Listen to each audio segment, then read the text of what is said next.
నమస్కారం గురుగారు. నమస్తేమ్మా. గురుగారు ఇప్పుడు మనకి మే నెలలో కొన్ని గ్రహాలు మార్పు అనేది ఉంది కాబట్టి కర్కాటక రాశి వారికి అసలు ఏ విధంగా ఉంటుంది? రైట్. అయితే ఈ కర్కాటక రాశి వారికి వచ్చేప్పటికి కూడా వీళ్ళకేంటంటే ఎక్కువ ఏమంటాం, వ్యక్తిగత అభివృద్ధిలో ఇబ్బంది లేదు. హ్మ్. ఆరోగ్యాల్లో కూడా మరీ ఇబ్బంది లేదు. కానీ ఇబ్బంది ఎక్కడ అంటే గనక మానసికంగా ఏదో రకమైన ఒత్తిడి ఉంది. హుహు. అంటే మానసికంగా ఒత్తిడి ఉండటం అంటే గనక ఉద్యోగాల్లో లాస్ట్‌లోకి వచ్చేవాడికి అంత మంచిగానే చేస్తారు. హ్మ్. కానీ వీళ్ళ మీద భారం ఎక్కువ ఉంటాం. ఓకే. అమ్మో! నేను ఆ టైంలో, ఇన్ టైంలో వాళ్ళకి ఆ ప్రాజెక్ట్ అప్పచెప్పగలనో లేదో, హ్మ్. ఈ రకమైన యాంగ్జైటీ హ్మ్. లేదా ప్రెషర్ అనేది ఒత్తిడి, ప్రెషర్ ఆ! అది మాత్రం ప్రతి దాంట్లోనూ ఉంటుంది. హ్మ్. సో, ఇంట్లో నాన్నగారు, అమ్మగారు ఉన్నట్టుండి హాస్పిటల్‌కెళ్ళారు. అమ్మో! మళ్ళీ నాన్నగారు వస్తారో లేదో. హుహు. కానీ నిజానికి వాళ్ళ లోపల టెన్షనే తప్ప బయటేం చెయలేదు. హ్మ్. అది కూడా ఎందుకుంది అంటే ఇప్పుడు ప్రస్తుతం వీళ్ళకి ఆ భాగ్యస్థానంలోనే రాహు అనేది ఒకటి, తర్వాత శని అనేది తిరగటం అనేది ఒకటి. సో, దీనివల్ల కొంతవరకు ఇలా తెలియని ఒత్తిడి అనేది ఉంది. ఓకే. కానీ చాలా మంచుంది కూడా ఇప్పుడే. అంటే హ్మ్. ఎంత ఒత్తిడి పడినా అంటే ఇప్పుడు సపోజ్ ఉద్యోగాల్లో కొంతమందికి పనైతే చేయించుకుంటారు కానీ లాస్ట్‌లో వాళ్ళనేమి ఆదరించరు. అవును. ఎంత చేసినా ఇంకా తక్కువే అన్నట్టుగా ట్రీట్ చేయటం అనేది ఉంటుంది. హ్మ్. కానీ అదృష్టవశాత్తు ఏంటంటే ఈ నెలలో వీళ్ళు కొద్దిగా ఆ గుర్తింపు గౌరవాలు పొందుతారు టెన్షన్ పడినా. హ్మ్. తను అవసరానికి కష్టపడ్డాడు. హ్మ్. మొత్తానికి ఎంత ప్రెషర్ ఉన్నా ఎదుర్కొన్నా కనీసం ఆ రకమైన ప్రశంసలొస్తాయి. హ్మ్. సో, అలా ఒక్కోసారి మనకి ఆ గ్రాచారం బాగుండకపోతే ఆ గుర్తింపు గౌరవాలు కూడా రావు. మనం ఊరికే శ్రమ పడుతూ ఉంటాం గానీ. అవును. కానీ ఈ నెలలో అలా కాకుండా కొద్దిగా గుర్తింపు గౌరవాలు లభించడం అనేదైతే ఉంటాయి. అయితే ఆర్థికంగా ఏ విధంగా ఉండొచ్చండి మే నెలలో? ఆర్థికంగా అంటే ఈ నెలే కాదు, మనం గత ఇంచుమించుగా ఇంకొక 4, 5 నెలల దాకా అయితే గనక వీళ్ళ మీద కొద్దిగా ఖర్చులు వీళ్ళకి కూడా ఎక్కువే ఉంటాయి. హ్మ్. కర్కాటక రాశి వాళ్ళు కూడా అంత మిగుల్చుకునే అవకాశాలైతే ఏం కనిపించటం లేదు. హ్మ్.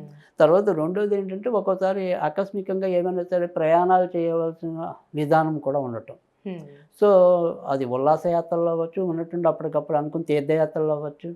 ఏదైనా గానీ కొంతవరకు అలా ఒక్కోసారి ఆ రూపేణా కూడా ఖర్చవ్వటం అనేది ఉంటుంది. హ్మ్. తర్వాత ఇల్లులకి సంబంధించిన మరమ్మతులు, లేదా వాహనాలకు సంబంధించి మరమ్మతులు. హ్మ్. సో, ఈ మరమ్మతుల రూపేణా కూడా ఖర్చవుతుంది. హ్మ్. అయితే ఇక్కడ ఏంటంటే అధిక భాగం ఏంటంటే తప్పనిసరిగా అటైన్ చేయాల్సిన ఖర్చులెక్కువుంటాయి. కంపల్సరీగా ఖర్చు పెట్టాల్సినవి ఇంకా. అందులో అవే ఎక్కువుంటాయి. కొద్దిగా దోబరా అనేది తక్కువ శాతం. హ్మ్. కానీ అమితంగా ఖచ్చితంగా పెట్టవలసినవి ఎక్కువుంటాయి. హుహు. సో, అయితే ఇప్పుడు అందుకని మరీ బాధపడాల్సింది లేదు. అదే అండి. ఇప్పుడు విదేశీయానం వెళ్ళాలనుకున్న వాళ్ళకి ఎలా ఉండొచ్చంటారండి? మే నెల? విదేశీయానం వెళ్ళాలంటే గనుక ప్రస్తుతం అయితే మంచిది. మే 18 తర్వాత ఎప్పుడైతే రాహు వస్తాడో ఆయన అష్టమంలోకెళ్ళిపోతాడు. హ్మ్. సో, అప్పుడు అంత యోగ్యత ఉండదు. హ్మ్. సో, కష్టముంటుంది. సో, ఏదైనప్పటికీ కూడా విదేశాలకి వెళ్ళాలి అనుకునే ప్రయత్నాలుంటే కొద్దిగా మే 18 లోపే చేసుకోవటం అనేది మంచిది. హ్మ్. ఆ తర్వాత కొద్దిగా మళ్ళీ కష్టమవుతుంది. హ్మ్.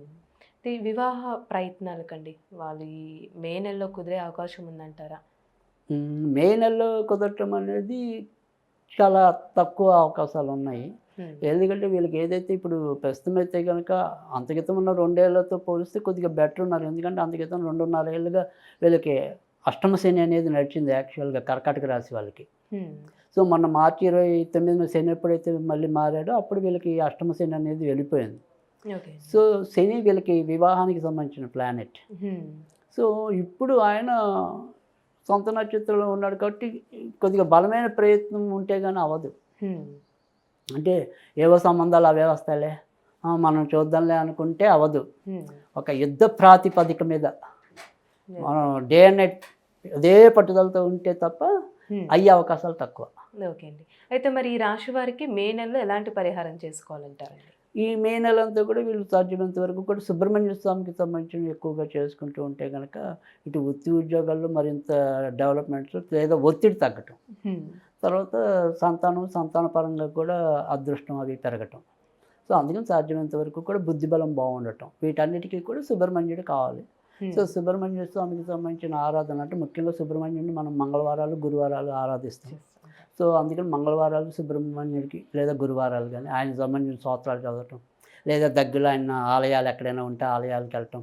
ఆ హ్మ్. రకంగా చేసినట్టయితే గనక తప్పకుండా మంచి ఫలితాలు రావటం అనేది ఉంటుంది. లేదు అంటే గనక కొద్దిగా మంగళవారం పూట బెల్లం కలిపిన నీళ్లు ఏదైనా సరే చెట్టు లేదా మొక్క మొదల్లో పోసినట్టయితే కొంతవరకు మంచి పరిహారం ఉంటుంది. చాలా చక్కగా తెలియసా గురుగారు, ధన్యవాదాలు.